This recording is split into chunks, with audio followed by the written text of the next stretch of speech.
I work as a dark web hacker. After what I saw today, I'm never hacking again. I'm probably one of the most experienced hackers on the entire internet, but some people on the dark web are simply pure evil. I don't think I'll ever be turning my computer on again. Growing up, I spent my entire life on my PC, and before long ended up in the 4chan hacking and looksmaxing pipeline. As you could imagine, this meant I had IRL friends. I was bullied and pushed around a lot, and was always too weak and scared to fight back. That was until I realized I could use my hacking skills for my own benefit, and to get revenge. I just never could have guessed this would result in the biggest mistake of my life. I had one main bully called Brock, who was the definition of a bumhole. He would bully me daily and make my life hell. I guess this made what I ended up doing to him easier to live with. Brock loved to brag. His girlfriend was hot, his figure was fit, and he was amazing at sports. His only downside was he was dumb as hell.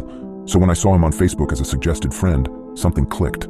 With the help of some friends I'd met on 4chan and the dark web, I sent him a PDF file to his email, which gave me full access to his laptop upon opening it. That was when I started getting carried away.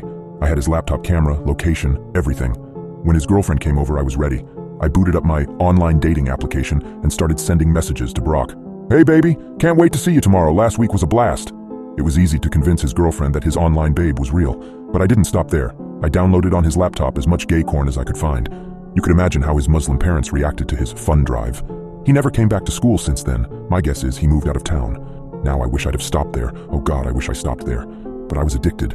That feeling of justice being served by my hands was so good. So I started targeting criminals, the type that used the dark web to hide and spread their filth.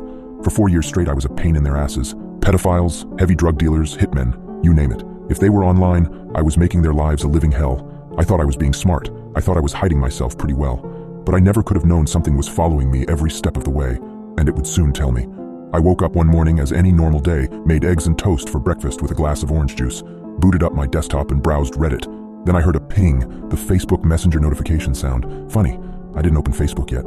Maybe I did and forgot. Wouldn't make sense as I rarely open Facebook.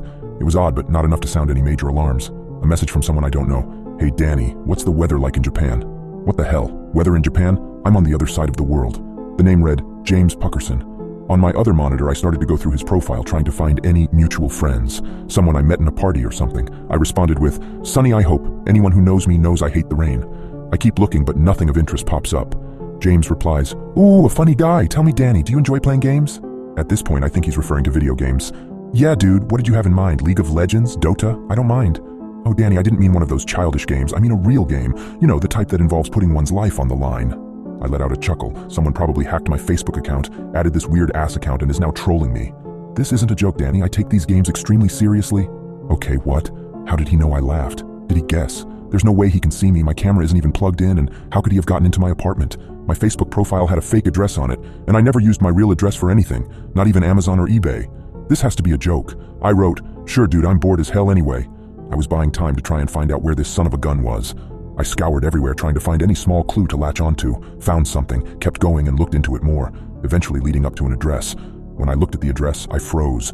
I could feel my blood draining from my face. It was my address. I was the only one living there, but somehow this asshole was using my address as a cover. Ping! Another message. "I see you've gone extremely pale, Danny. What's the matter? Don't believe in ghosts." I couldn't move. This guy could see me. He knew every move I was making and I didn't know what to do. Do I run away and burn everything down? Fry my hard drives and shred my motherboard? What the hell is going on? Ring, ring, Danny. Ring, ring. My phone starts to ring, but it isn't James. The caller ID read Mum. I pick up. I hesitate to speak. I can't show my mom I'm afraid of something. She'd worry. I try to act cool. "Hey Mum, everything all right?" What I heard next made me drop my phone in horror. It made me realize that this was real and this wasn't a joke. A voice, obviously modulated to hide the identity of the caller, but the threat was real and I knew who it was. "Hey Danny, what's the weather like in Japan?" I stood frozen in horror. Panic swept over my body and thoughts flooded my mind. What happened to my mother? Is she okay? What is he doing with her phone? I knew I had to calm down. Something didn't seem right. I picked up the phone and looked at the caller ID. It just said Mum, no number. Flip. How could I be so stupid? He was just masking his caller ID. Must be to throw me off balance. I'll play along. There must be something I'm missing. "Well, what are you doing with my mom's phone? Where is she? Is she okay?" A laugh came from the other end. A deep, disgusting laugh. I decided to record the call. Maybe I can play around with the recording and find this caller's real voice. It may not be much, but this person knows where I live and probably who my parents are. He starts talking. "The safety of your mother depends on the outcome of our little game. I told you one's life is on the line, but I should have elaborated and said it shouldn't necessarily be the player's life, so are you ready to play?" At this point, I had a thought. How can James see me? I have no cameras connected to the Wi-Fi. My desktop camera is disconnected, and I ripped out my laptop camera when I got the damn thing. Another option would be he broke into my apartment and installed cameras when I was out. But why would he risk getting caught like that? I may have cameras at home and catch him doing it. No, he must be using one of my devices. Doesn't seem like I have a choice, James. Have you checked your phone's gallery recently? Confused, I picked up my phone and opened the gallery. To my horror, there were pictures of me.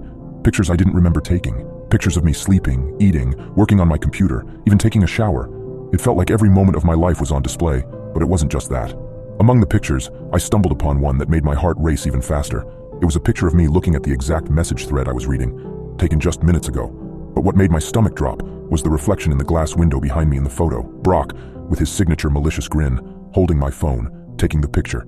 He had been in my apartment, hiding, observing me, and now, orchestrating this entire thing. Another message on the computer screen flashed. Miss me, Danny? Turns out you're not the only one with friends on the dark web. You took my life away from me, and now it's my turn.